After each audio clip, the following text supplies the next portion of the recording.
The giving hand. Abu, do you have 50 rupees? You already took 1,000 rupees this morning, and now you're asking again. The old man asked in surprise. My friend shyly responded, Abu, Chaudhry Sahib has arrived now. I'll have to serve him coffee as well. The 1,000 rupees from the morning were spent on my friends earlier. The old man reached into his pocket, counted 10 notes of 100 rupees each, and handed them over with a long heartfelt prayer. We stepped outside. The coffee shop was a short distance from home, so we walked.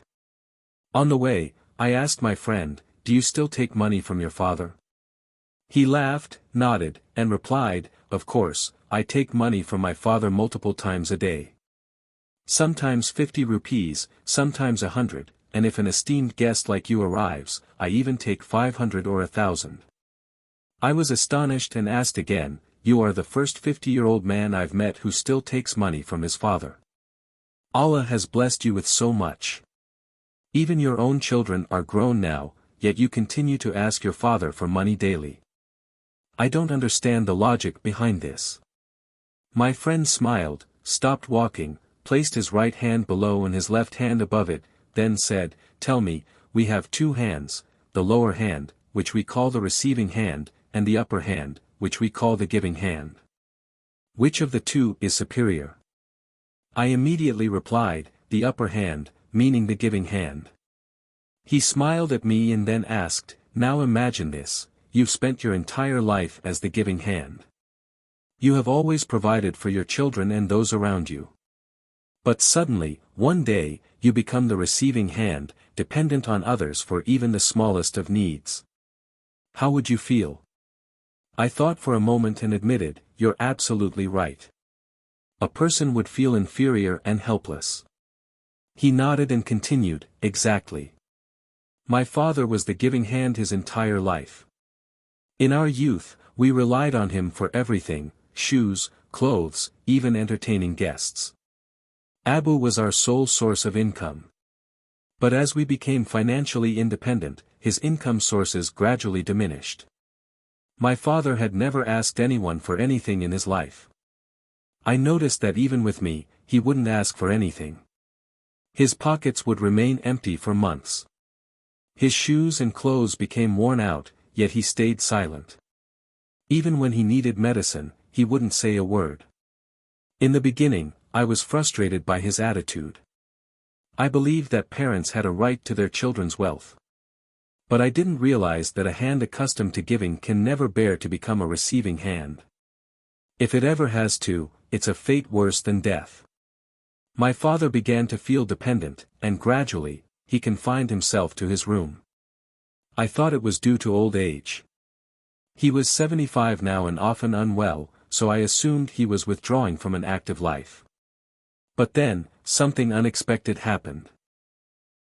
My son was 17 years old when he suddenly stopped asking me for money. I looked into it and found out that, alongside his studies, he had started working online. He was earning well and no longer needed pocket money. He had even started giving money to his mother and sisters. You won't believe it, but I felt bad. I started to feel unnecessary and dependent. It was then that I truly understood how painful it is for the giving hand to become the receiving hand. I finally realized what my father had been going through. I went straight to him and, just like in my childhood, asked, Abu, do you have 50 rupees? My father was sitting there, looking sad. You won't believe it, those words barely left my mouth when I saw a surge of energy in him. He immediately sat up straight, reached into his pocket without hesitation, and placed 50 rupees in my hand. After giving me that money, his entire body language changed. He became cheerful and lively. That day changed everything. From then on, I started asking my father for money once or twice a day. Before going out, I began seeking his permission. He would initially refuse, complain about financial hardships, advise caution, and then finally give me his approval. This small routine not only improved my relationship with him but also made him happy. He fell silent. I asked, but how do you actually give money to your father? He doesn't have an income source anymore. He laughed and replied, I've transferred half of my salary to his name. That amount goes directly into his account. He has the checkbook. He withdraws money, keeps it in his pocket and cupboard, and then gives it to me from there. I've also given him the responsibility of buying fruits and vegetables. The servants take money from him to purchase groceries for the kitchen. Milk and meat are also his responsibility. He personally buys the milk and pays the milkman. The butcher even calls him when he gets good meat, and Abu feels delighted. I also buy clothes according to his choice. And when guests like you come over, I take money from him to serve tea and coffee. This small change has significantly improved his health and our relationship. He paused again. I said, do you realize you only understood this truth when your own son became independent, and you felt like the receiving hand? He nodded in agreement. I continued, this is the tragedy of life. We only understand its realities when the wheel of time turns and places us in the same situation. A few days ago, I saw a clip of the comedian and actor Iftikhar Thakur.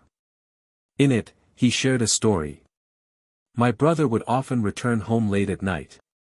Our father would anxiously pace around the courtyard, waiting for him. When my brother finally arrived, Abu would only ask, where were you, and then go to sleep. One night, my brother came home later than usual. When he saw our father worried, he got irritated and said, Abu, why do you keep pacing around all night? I'm grown up now. Stop treating me like a child. Our father simply replied, Son, I was only praying to Allah to grant you children soon, so you would understand my worry. Time passed, my brother got married, and Allah blessed him with a son. As the boy grew older, he too started staying out late at night. One evening, my brother sat outside on the steps, waiting for his son to return. Our father came out, comforted him, and said, Son, why are you worrying? Your son is grown now. He's not a child anymore. He'll come home. Hearing this, my brother suddenly remembered his youth. Overcome with emotion, he fell at our father's feet and wept. My friend had tears in his eyes as he listened to this story.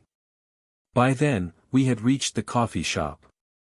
We ordered our coffee, and then I shared my own experience with him. 20 years ago, the water pump in my house had broken down. It was summer, the sun was blazing, and I was standing outside with the mechanic, trying to fix it.